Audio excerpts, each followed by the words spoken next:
नमस्कार दोस्तों, स्वागत है आपका हमारे चैनल लर्न विद एमडी में। आज का जो टॉपिक है, जो कि आपकी मांग है, हम उसी पे अपना टॉपिक आज का वीडियो ले जाएंगे कि भाई मेंस के नोट्स कैसे बनाएं। क्योंकि होता क्या है, जब आप किसी किताब को फॉलो कर रहे होते हैं या फिर किसी के नोट्स फॉलो कर रहे हैं तो बहुत मोटे मोटे होते हैं। तो आपका मान लीजिए जीएस फर्स्ट है, वही इतना मोटा हो जाता है, तो उसको रिवीजन कैसे करेंगे। तो मैंने आपको बार बार कहा कि आप सिलेबस फॉलो कीजिए और आपके मेंस के जो नोट्स हैं वो आपके कंप्लीट हो जाएंगे। तो आज इस वीडियो में आपको यही बताएंगे कि मेंस के नोट्स को मैंने कैसे बनाया। क्योंकि मैंने अपनी पिछली वीडियो में आपको मेंस के सोर्सेज बताए थे, तो मेरे जो सोर्सेज थे वो बहुत ज्यादा नहीं थे, बाकी मेरी खुद की मेहनत थी नोट्स बनाने में।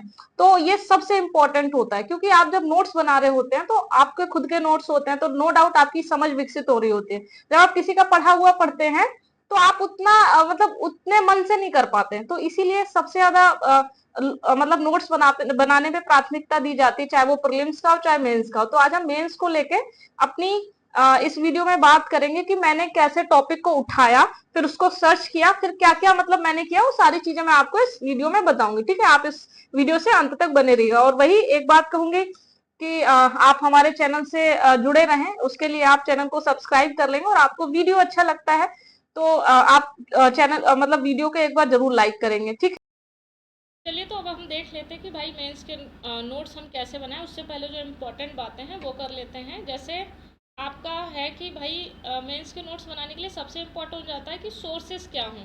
सोर्स नहीं पता, और सोर्स ही मैं बात करने जा रही हूँ। मैंने पिछली वीडियो में बताया था आप लोगों को कि भाई कौन कौन से सोर्सेज, जो बुक्स थी एक दो, बाकी बाकी मैंने अपने सारे नोट्स बनाए थे, तो वो नोट्स मैंने कैसे बनाए हम उस पर बात कर लेंगे आज। फिर नोट्स बनाने से पहले कुछ इंपॉर्टेंट पॉइंट्स जो हमें ध्यान रखने चाहिए, हम उन पे ज़रा बात कर लेते हैं। वो कौन कौन से हैं। देखिए, सबसे पहले क्या आपको मैं बता दूं कि आप जब कोई मान लीजिए आपने कोई बुक फॉलो किया। मैं बार बार मैंने आपसे बोला कि मैं बुक, आप लोग सोर्स पूछते रहते हैं, और जबकि मैं बता चुकी हूँ मैंने बहुत ज़्यादा बुक्स या पीडीएफ फॉलो नहीं किए। अब मान लीजिए जब आपने बुक्स या कोई पीडीएफ फॉलो किया, तो इसका ड्रॉबैक क्या है। मान लीजिए आपने बुक्स या पीडीएफ जब फॉलो करेंगे, तो बुक्स में क्या है भाई, बुक की अपनी एक समझ है ना। बुक्स ने अपने सीमित अपनी डेफिनेशन दी होगी या सीमित पॉइंट्स दिए होंगे, है ना। बहुत सी बातें होंगी जो मतलब उसे जितना ठीक लगा, भाई बुक भी कोई राइटर ही बनाता है, वो कितना जितना उसे ठीक लगता है वो लिख देता है। पीडीएफ, सेम पीडीएफ में भी वही होता है। इसीलिए मैं हमेशा कोशिश कर हमेशा आप लोगों से कहती हूँ कि आप अपने ये सोर्सेज को थोड़ा सा इनके पीछे कम भागें। लेकिन जो मैं बताने जा रही हूँ वो थोड़े से, उनमें एक दिक्कत क्या है, इसमें नो डाउट आपकी मेहनत कम होगी, लेकिन आपको इन सारी चीज़ों में याद करना पड़ेगा। जहाँ आप याद करेंगे वहाँ आपको भूलने का डर लगा रहेगा, भाई भूल ना जाए। जहाँ आपको भूलने का डर होगा वहाँ प्रेशर क्रिएट होगा, फिर आपको लगेगा यार ये एग्ज़ाम मेरे बस का नहीं है।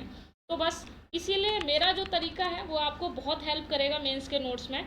इसमें अच्छी बात क्या है, मेरे तरीके में अच्छी बात क्या है वो देख लेते हैं। सबसे पहली बात तो आपकी एक समझ विकसित हो जाएगी।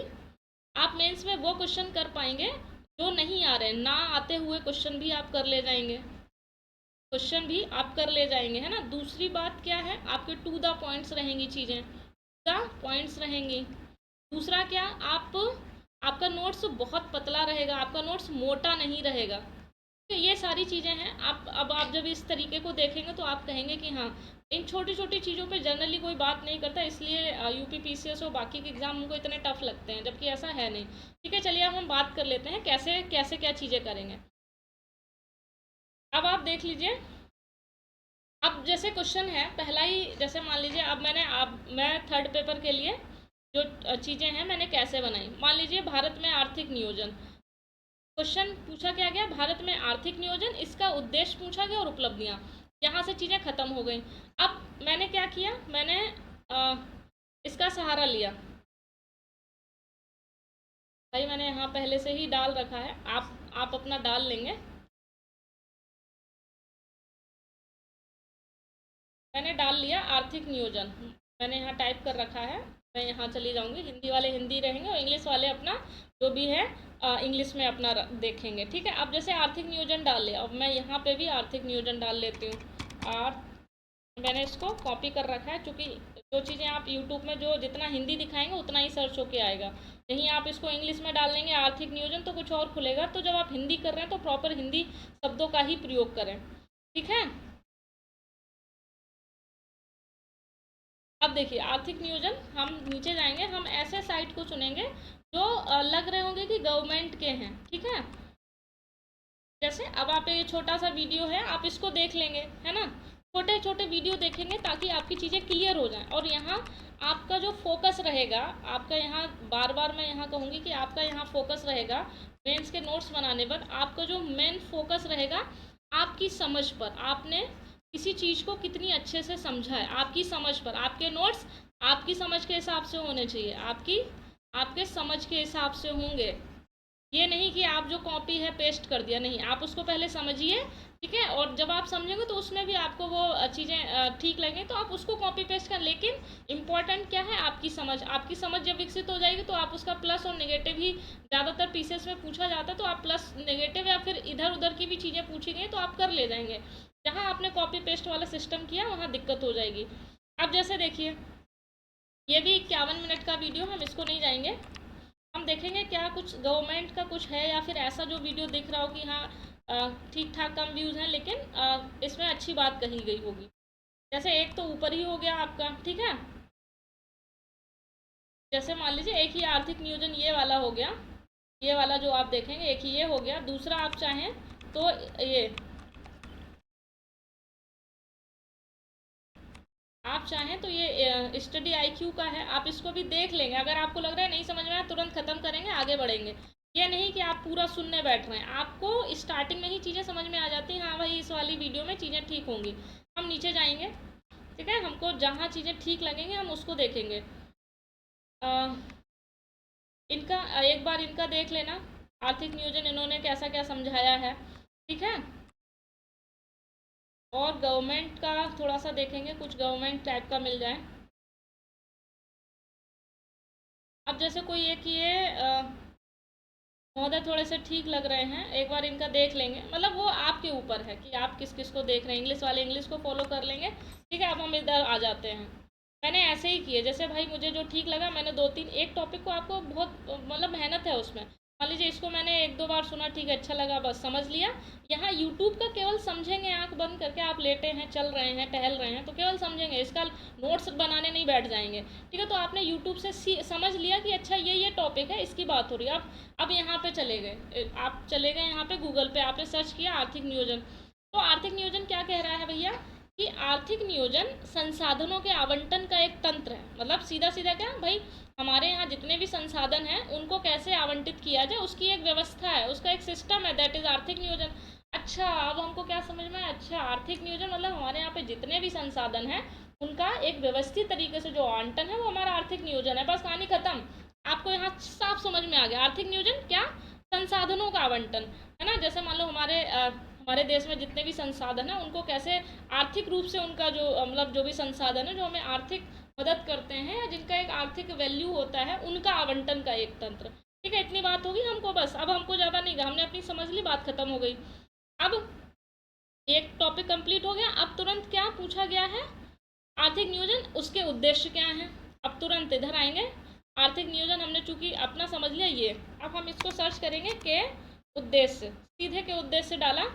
आपको पता है भाई, अब सीधी सी बात सोचो, आपकी एक समझ विकसित क्या हो गई, आपकी यहाँ एक समझ ये विकसित हो गई कि आर्थिक जो नियोजन है, ये एक तरीका बता रही हूँ, ऐसे ही करेंगे आपको आर्थिक नियोजन। अब हम देखें तो मुझे एक चीज़ ये समझ में आ गई, आर्थिक नियोजन जो है वो एक सिस्टम है, एक तंत्र है। किस चीज़ का तंत्र है, ऐसे ही नोट्स बनाए जाते हैं। किस चीज़ का तंत्र है कि हमारे यहाँ जितने भी आर्थिक संसाधन हैं, हमारे यहाँ जो भी आर्थिक संसाधन हैं उनके आवंटन का, ठीक है, आर्थिक संसाधन के आवंटन का तंत्र ही क्या कहलाता है, आपका आर्थिक नियोजन। इतनी बात समझ में आ गई होगी, ठीक है। देखो कुछ नहीं है, अब ऊपर गए, अब सोचो इसके उद्देश्य क्या होंगे, अब खुद सोचो।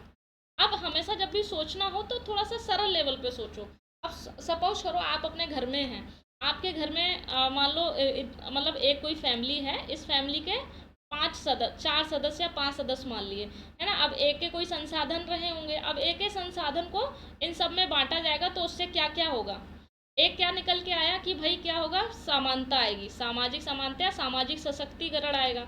ये हमने कहीं पढ़ा नहीं है, ये आप खुद देखें। परिवार के स्तर से देंगे तो सामाजिक सशक्तिकरण बढ़ेगा या सामाजिक न्याय की स्थापना होगी, है सामाजिक शक्तिकरण को बढ़ावा। दूसरा एक उद्देश्य क्या हो सकता है, ये अभी ये देख लीजिए, फिर उसके बाद गूगल पे जाएंगे।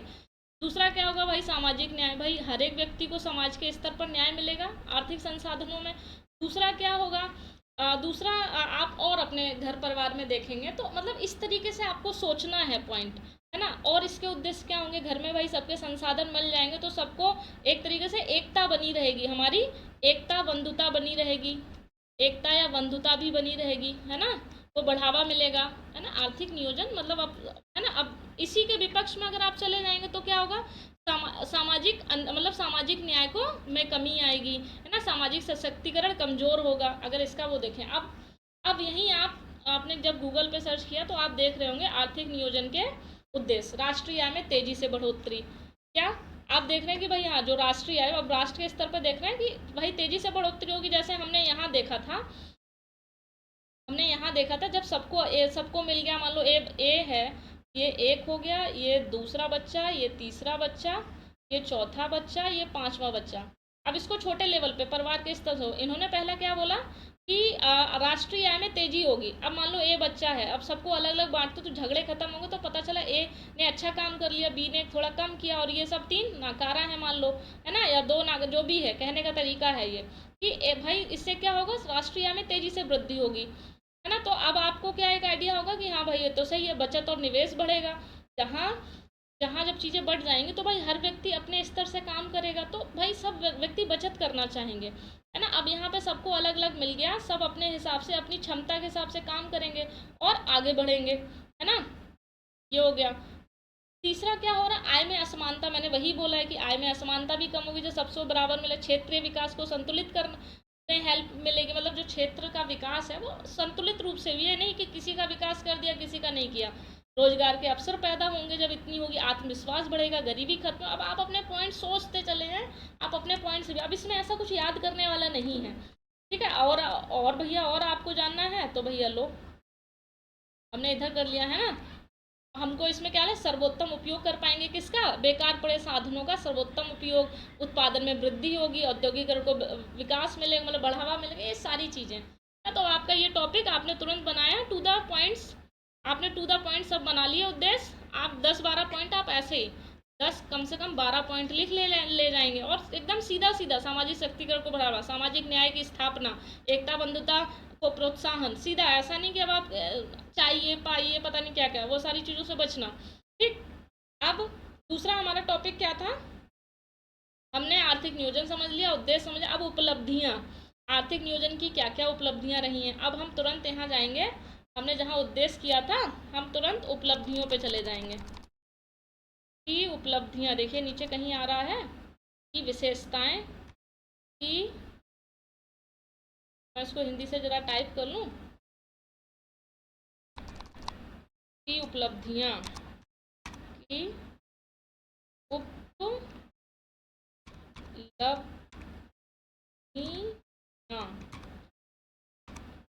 अब मैंने इसको कॉपी किया, अब आप चूँकि अब लैपटॉप है उसमें उस हिसाब से, तो मैंने अब इसको यहाँ पेस्ट कर दिया। आर्थिक नियोजन की उपलब्धियाँ, भारत में आर्थिक नियोजन की उपलब्धियाँ, उपलब्धियाँ समझ लो कहीं की भी होंगी, एक जैसी होती हैं उपलब्धियाँ। भाई हमने क्या क्या की हैं, हमारी उपलब्धियाँ देख लो। सबसे पहली तीसरी अर्थव्यवस्था में, तीसरी पंचवर्षीय योजना में हमारी क्या उपलब्धि रही, है ना, ये सब दिया गया है। अब आप इसको पढ़ने बैठेंगे, मतलब अब देखो यहाँ पे सीधा किसी ने 12 उपलब्धियाँ दे दी, आपके समझ में आए तो समझना, नहीं तो आगे बढ़ जाना, है ना। अब इंग्लिश वाले हैं उनको हेल्प, इंग्लिश में मटेरियल ज़्यादा रहता है। उपलब्धियाँ क्या हुई, पहली उपलब्धि क्या हुई, योजना काल के दौरान राष्ट्रीय आय में कई गुना वृद्धि हुई, मतलब 1 से 47 तक लगभग वार्षिक, इतनी एक उपलब्धि सीधी सीधे क्या होगी, योजना काल के दौरान राष्ट्रीय आय और प्रति व्यक्ति आय में वृद्धि, देखो पहली उपलब्धि, ठीक। यहाँ एग्जाम्पल एक दे दिया। दूसरा कृषि में विकास, अब यही उपलब्धि है, कृषि में हमने क्या क्या किया, देखो आप देखेंगे पंचवर्षीय योजना का इसमें उल्लेख कर देंगे, या फिर आप इसमें ये बता देंगे कि भाई कृषि में क्या क्या हुआ कि हम कृषि में आत्मनिर्भर हो गए, है ना, खाद्यान्न में आत्मनिर्भर हो गई, हमारी उपलब्धियाँ। उद्योग देख लेंगे, उद्योग का विकास देखिए हमने क्या क्या, हमने देखो इतने बड़े स्टील प्लांट लगा दिए, ये सारी चीज़ें पर, मतलब ये सारी आप टू द हेडिंग रखेंगे और अपने अपने एग्जाम्पल से आत्मनिर्भरता, ये सारी रोजगार से यही उपलब्धियां हैं, यही उद्देश्य हैं। तो क्या समझ में आया कि भैया बड़ा सरल है टीसीएस, आपका ये वाला जो टॉपिक है वो ख़त्म हो गया, इसमें आप कोई वो फालतू का वो नहीं है। मैं इसको ज़रा इरेज कर दूँ। अब क्या समझ में आया कि भैया ये वाला क्वेश्चन खत्म। अब आप सोचो, अब हमने ये जो क्वेश्चन होगा मुश्किल से कितने पेज का होगा, ज़रा एक सेकंड रुकिए। भाई हमने एक इतना बड़ा टॉपिक, और ये अच्छा इम्पॉर्टेंट टॉपिक है कि ये वाला जो है भारत में आर्थिक नियोजन हमने देख लिया, उसके उद्देश्य देख लिए, उपलब्धियां। अब इसमें जब आपको रटने की ज़रूरत नहीं है, जब भी देखेंगे एक नज़र तुरंत याद आ जाएगा, ठीक है। अब आप सोचिए आपका कितना मुश्किल से हुआ, चलिए वो भी आपको दिखा देती हूँ। हमेशा कोई भी चीज़ पढ़ें तो उसको एग्जाम्पल अपने घर से लेते हुए चलें, है ना, तो आपको पॉइंट अपने आप बनते जाएंगे। आप सपोज करो यहाँ पे आपकी एक परिभाषा हो गई आर्थिक नियोजन की, ठीक, आपको मैंने एक ही लाइन में बता दी थी, हालांकि आप चाहें तो अपने हिसाब से कर लेंगे 2-3 लाइनों में। फिर आपके उद्देश्य हो गए, आपको उद्देश्य पता है ये होगा, ठीक। आपकी उपलब्धियां आपको पता चल गई, उपलब्धियां आपको पता चल गई कि उपलब्धियां ये होंगी, ठीक, ये कर लिया उपलब्धियां। और अब मान लो अब यहाँ पे चुनौतियां भी आई, तो भाई जो उद्देश्य हमारे पूरे नहीं हो रहे, यही हमारी चुनौतियां हो जाएंगी, यही हमारी समस्या हो जाएंगी, है ना। और सरकार के जो प्रयास होंगे वो हमारी उपलब्धियां हो जाएंगी, या फिर देखिए रोजगार में सरकार अभी क्या कर रही है, वो योजनाएं करके सेट कर देंगे। तो मुश्किल से आपका एक पेज में आपका ये खत्म। अब जब हम सिलेबस की तरफ जाएंगे तो आर्थिक नियोजन खत्म, नीति आयोग एक पेज का है, ये एक पेज का है, गरीबी के मुद्दे एक पेज के हैं, बेरोजगारी एक पेज, मतलब कुल मिला के 50-60 पेज में, या हम कहते हैं ज़्यादा से ज़्यादा 100 मान लो, या 80 मान लो, 80 पेज में आपका ख़त्म। अब एक बार मैं आपको अपने नोट्स दिखा देती हूँ कि भाई मैंने कैसे बनाए। चलिए सोसाइटी का पहले देख लेते हैं। जैसे क्षेत्रवाद था, भाई क्षेत्रवाद किसे कहते हैं, एक ऐसी विचारधारा, ये उस समय के हैं, अब तो इतना वो नहीं रहे, ऐसी विचारधारा है जिसमें कोई व्यक्ति या समूह अपने राष्ट्रीय हित को अत्यधिक महत्व देता है, या फिर कई बार राष्ट्रीय हित जो होते हैं वो छोटे पड़ जाते हैं, मतलब क्षेत्रीय हित राष्ट्रीय हित को चुनौती देने लगता है। या फिर फिर दूसरी एक डेफिनेशन भाई हमको जो समझ में आया हमने अपना किया, भाई हमको अपनी समझ पे काम करना था, टॉप वो नहीं करना था कि हाँ हम किसी के वो, हम मेहनत करेंगे, पता है मेहनत से सारी चीज़ें। हमने क्या बोला, व्यक्ति जहाँ रहता है या उसे अन्य क्षेत्र से भिन्न समझता है, अपनी अलग पहचान और अस्तित्व महसूस करता है, उस क्षेत्र से उसका भावनात्मक लगाव हो जाता है। किंतु कई बार ये भावनाएं संकुचित और संकीर्ण हो जाती हैं, जो किसके रूप में निकल के उभर के आती हैं, क्षेत्रवाद के रूप में। हम तो ये पता चल गया क्षेत्रवाद हमारा ये था, ठीक। अब हम थोड़ा सा गए नीचे, क्षेत्रवाद संबंध राजनीतिक, इसके मतलब राजनीति से क्या क्या संबंध है, संघ राज्य क्षेत्र से अलगाव हो जाता है, अलग राज्य की मांग करते हैं, अंतर राज्य तनाव होता है, केंद्र राज्य संबंध खराब होने लगते हैं। जैसे क्षेत्रवाद और अलग राज्य की मांग हमने देखी, अब किन किन स्तरों पे मांग होती है, ठीक है। एक आधी एग्जाम्पल भी हम देख लेंगे कि देखिए ये थे, इनके टाइम पे ऐसी ऐसी चीज़ें हुई, और फिर वो सारी चीज़ें दिखा देंगे। ये मेरे नोट्स हैं, हर व्यक्ति अपनी समझ से नोट्स बनाता है, तो इसलिए निश्चिंत रहेंगे आप अपने नोट्स बेहतर बनाएंगे। अब मैंने यही है सीधे कारण लिख लिया, अच्छा ये कारण ये है, एक ये है, ये है, अब ये तो है ही है, बाकी आप जब सोचने बैठेंगे तो आपको बहुत मिलेंगे। फिर दूसरा आप देख रहे हैं कि भाई इनके परिणाम क्या है, परिणाम देखेंगे तो ये 5-6 हैं, बहुत सारे, जब सोचने बैठेंगे ये तो मतलब इम्पोर्टेंट हैं ही, बहुत सारे हैं, आपके सारे परिणाम ही, कोई भी गलत चीज़ होती है उसके परिणाम लगभग सेम होते हैं देश के लिए, तो बस वो हो गया। फिर उपाय क्या होंगे, देखो भाई हमने सीधे सीधे उपाय लिख लिए, ये सब उपाय होंगे, बात खत्म। अब जैसे ही दूसरा सांप्रदायवाद, इसके कारण देख लिए, दुष्परिणाम देख लिए, सुझाव लिख लिए, बात खत्म हो गया। अब सांप्रदायवाद हमारा आधे पेज में खत्म हो गया, क्योंकि ये लंबा लंबा है, क्योंकि हमने जो नोट्स बना रखे हैं वो ऐसे ऐसे कर लेती हूँ आधा, तो ये सिर्फ ये इस वाले पेज में है, तो सोचो एक पेज में मेरे दो टॉपिक खत्म हो रहे हैं, आपको भी सेम वैसे ही करना है।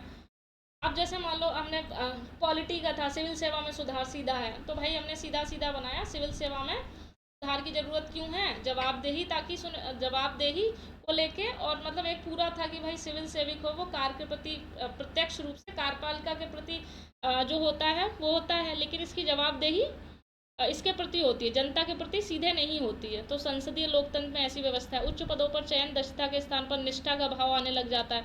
जहाँ हम कार्यपालिका के प्रति प्रत्यक्ष रूप से रहते हैं तो हमें वहाँ क्या लगता है कि भाई उच्च पद जितने भी होंगे उसमें दक्षता के स्थान पर हम भाई भतीजावाद, हजूरी गिरी, चापलूसी करने लग जाते हैं।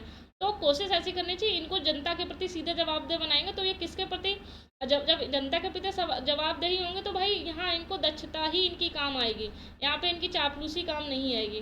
ठीक है, ये अपनी समझ से सारी समझ है।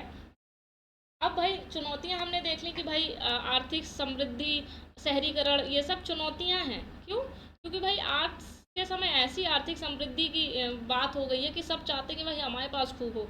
शहरीकरण में सब इतना, शहरों में इतनी महंगी महंगी चीज़ें हैं, तो सब क्या ये सारी चीज़ें हैं जिसकी वजह से ये आपकी जो सिविल सेवा है उसमें उसमें सीधे से मतलब सिविल सेवा में इस तरह के सुधार की जरूरत है। इन सारी ये चुनौतियां हैं कि भाई शहरीकरण में इतनी सारी चीज़ें हैं तो वो भ्रष्टाचार करेगा ही। पर्यावरण अब अवक्रमण है, तीव्र प्रौद्योगिकी के दौर में सब चाहते हैं कि भाई सब चीज़ें एकदम परफेक्ट मिले, तो इन सारी चीज़ों को ख़त्म करने के लिए भाई बहुत पैसा होगा तो ये चुनौतियाँ बन के सामने आएंगी, है ना। केंद्रीकरण के बता यथा स्थितिवाद को बढ़ावा देते हैं, है ना। प्रणालीगत इनकी जड़ता है कि जो है भाई वैसा बना रहे, कुछ अपना सुधार नहीं करना चाहते हैं। अब समाधान क्या हो भाई, प्रतियोगिता की जाए, कार्य निष्पादन प्रणाली विकसित की जाए, उनका समय समय पर मूल्यांकन किया जाए, एक निश्चित समय अंतराल पर प्रशिक्षण दिया जाए। ये बेसिक चीज़ें हैं। जब आप इन बेसिक चीज़ों पर काम करेंगे तो आपको समझ में आ जाए कि ना भैया ऐसे ही नोट्स बनाए जाते हैं। ठीक है, अब जैसे अब ये हो गया, ये सारी चीज़ें हो गई। फिर एक आदि आयोग का देख लिया, अच्छा इसने ऐसे बताया, ये कुछ बता के अब ये वाला जो पोर्शन है यहाँ ख़त्म हो गया। बस ये देखो एक पेज में लगभग हमारा यहाँ से लेके यहाँ तक ख़त्म हो गया। ठीक, आपको आशा करती हूँ चीज़ें समझ में आई होंगी। और ये मुश्किल है तरीका, मैं बिल्कुल मानने के लिए तैयार हूँ कि ये तरीका जो है मैंने आपको बताया मुश्किल है। मुश्किल इन द सेंस, किस सेंस में, इसमें मेहनत बहुत है। जब आप ये तरीका अपनाएंगे तो आप पूरी दुनिया, जो दुनियादारी आपकी है वो ख़त्म हो जाएगी। आपका सारा समय पढ़ाई में जा रहा होगा, आपको पढ़ाई करने में मज़ा आ रहा होगा, इसमें आपको पता नहीं चलेगा कि आप कितनी कब पढ़ाई कर लेंगे। लेकिन ये जब आपने मेहनत कर ली तो आपके जो पीसीएस ईसीएस है ये हुआ नहीं रहेगा। आप एकदम आप श्योर हो जाएंगे, अरे अब तो निकलना तय है, मुझे पता है।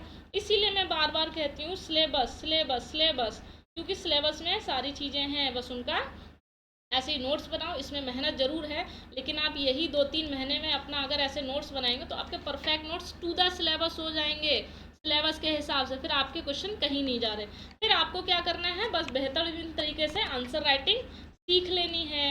आंसर राइटिंग, अब आप कहेंगे आंसर राइटिंग भी मैडम सिखा दीजिए, तो आंसर राइटिंग के लिए पहले से ही बैच चल रहा है और बैच का रिस्पॉन्स बहुत अच्छा आ रहा है। अभी बहुत ज़्यादा मतलब प्रेशर हो गया है, तो मतलब अभी इतने ज़्यादा एडमिशन तो नहीं, अभी तो इसको थोड़ा सा रोक के रखा है, क्योंकि पहले जो है उन्हीं को बेस्ट दे लें।